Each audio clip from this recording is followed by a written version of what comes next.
মেডিকেরি bus stand থেকে 30 kilometre দূরে আমরা সরু আঁকাবাঁকা পাহাড়ি রাস্তা ধরে স্কুটিতে করে এখন এখানে এসেছি। এর নাম হচ্ছে দুবারে এলিফ্যান্ট ক্যাম্প। তো এখানে এলিফ্যান্ট থাকে, তাদেরকে স্নান করানো হয়, খাওয়ানো হয়।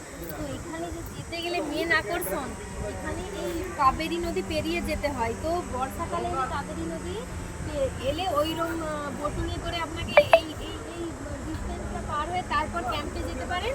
তো এখন যেহেতু শীতের শেষ, মানে জল একেবারেই কম, তাই ওইখানে দড়ি মতো বাঁধা আছে। আর ওইখানে একটা বালি দিয়ে, মানে বর্ষাতে বালি ভরে রাস্তা করে দেওয়া হয়েছে, যাতে করে দর্শকরা খুব ইজিলি এটা কভার করে যেতে পারে ওইখানে ওইদিকে। আর ওইদিকে আমরা গেছিলাম, আমাদের ভাড়া লেগেছে 140 টাকা করে পার হেড। তো আমরা দেখে এসেছি, খুবই দারুণ লেগেছে। বিশেষ করে যে এলিফ্যান্টরা নিজেদেরকে স্নান করানোর জন্য সুর দিয়ে নিজেদের গায়ে মানে জলটা ফেলছে বা দর্শকদের দিকে ফিরছে, এটাই সব থেকে বড় দেখার মতো আকর্ষণ।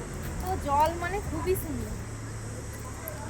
তো ওই যাওয়ার রাস্তাতে যেহেতু পাথর আছে, তার উপর দিয়ে জলের রেসটা যাচ্ছে, ওইখানে সবাই মিলে ওখানে ফটো তোলা যাচ্ছে, ভিডিও করা যাচ্ছে। আমরাও অনেক ফটো বানিয়েছি, ভিডিও করেছি, সেগুলো আমাদের চ্যানেলে আমরা দেবো।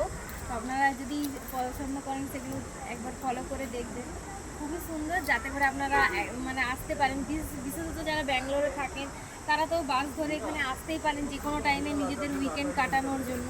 তো এটাই মানে সব থেকে সুন্দর। চলুন এবার আমরা যাবো নিসর্গধামের উদ্দেশ্যে। এখান থেকে প্রায় 15 কিলোমিটার দূরে। তো আমরা এখন যাব স্কুটিতে করে।